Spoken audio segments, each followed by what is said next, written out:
So let's talk about the biology student experiment.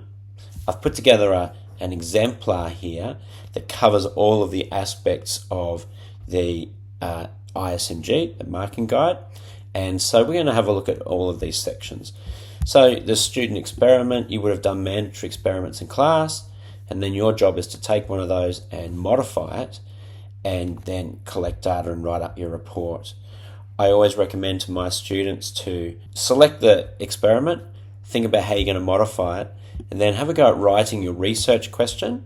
And then ideally you want to write your rationale before you actually collect your data, because your rationale is a way for you to be able to do the background research, so you really understand what is an important thing to actually modify in your experiment. So let's talk through this exemplar. What it does is shows you how you need to set it out with the appropriate genre conventions, and it gives us an opportunity to be able to compare or look at this based on the marking guide. So let's have a look at the marking guide. So there's 4 sections, each worth 5 marks. And the first section, we have a considered rationale. So what is a considered rationale, and how is that different to a reasonable rationale? A considered rationale covers all aspects of the research question. So the independent variable and the dependent variable, provides a context. And also rationale basically means reason. So it's your reason for doing the experiment.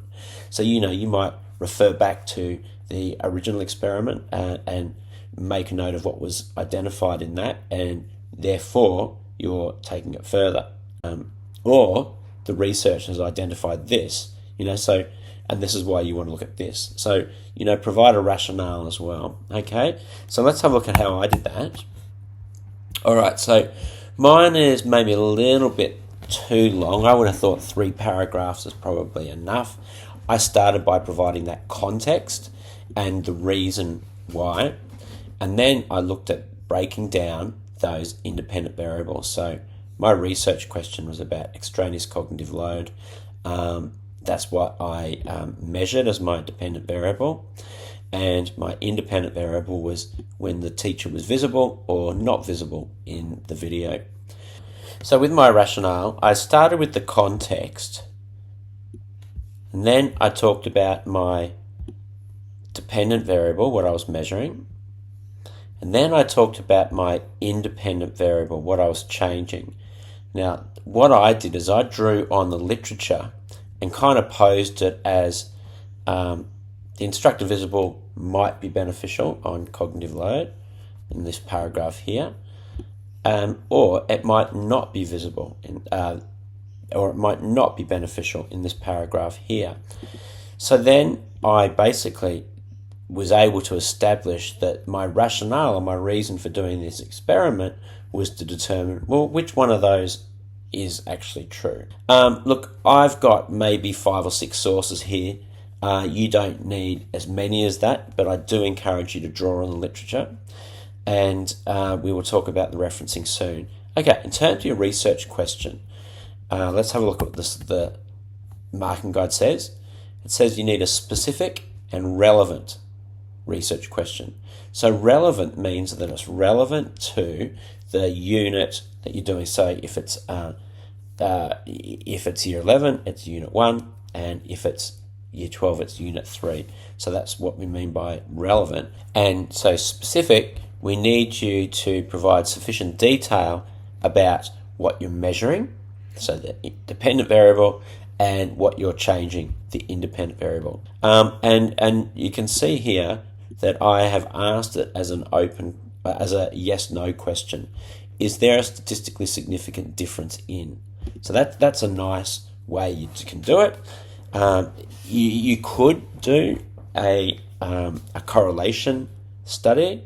You could have more of an open question, but I think that these closed yes/no questions are really nice.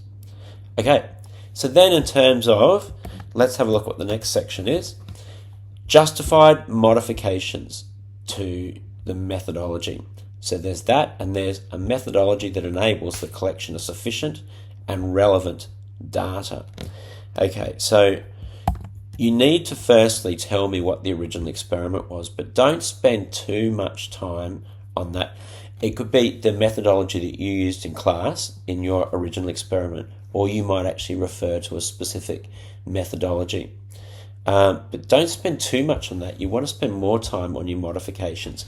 Now, out of this, you need to be able to demonstrate that you have justified modifications. What's justified mean?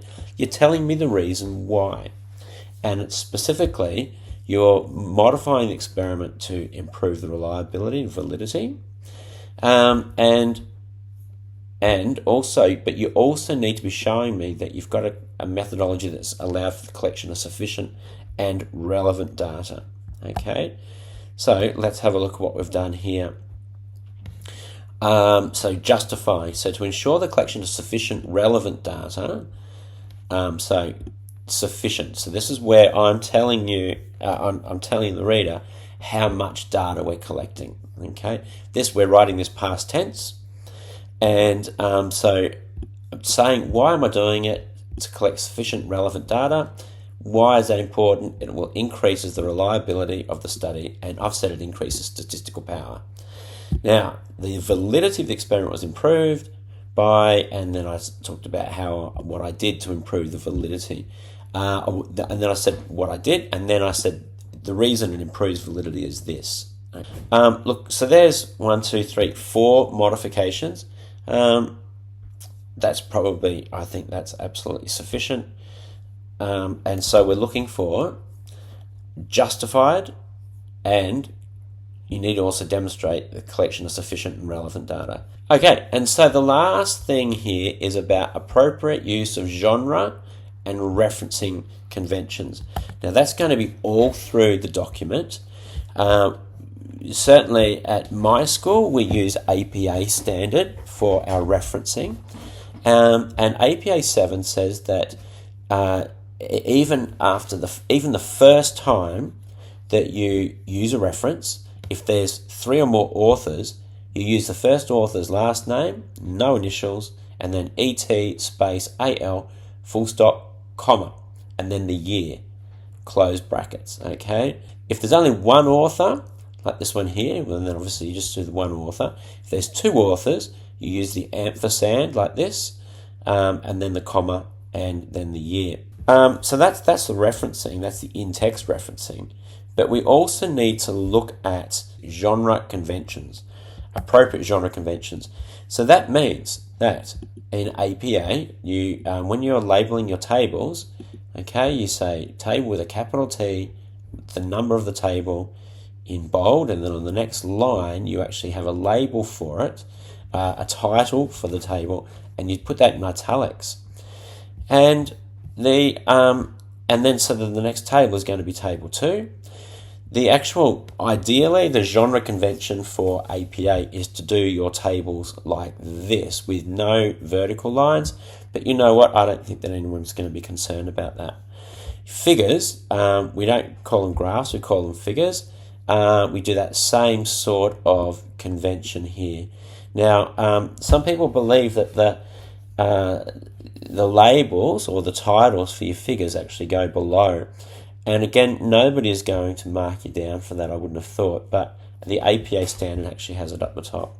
So these are our genre conventions. The genre conventions also means that you have your labeling of your axes and units, if there is units. You don't need to have a title up here because you've got your title up here. And then, so let's just have a look at so every one of our tables we have as a new table. Okay, so, and then you have your reference list, which is in order. And again, this is the APA format, and you can find that lots of places. But what I do with my APA formats, I go to Scholar, and let's just find a paper. And then what you do is you go Cite, highlight that, copy it, and paste it into your report. That is all you need to do. Okay, so that is the forming section. Next time we'll have a look at the finding section.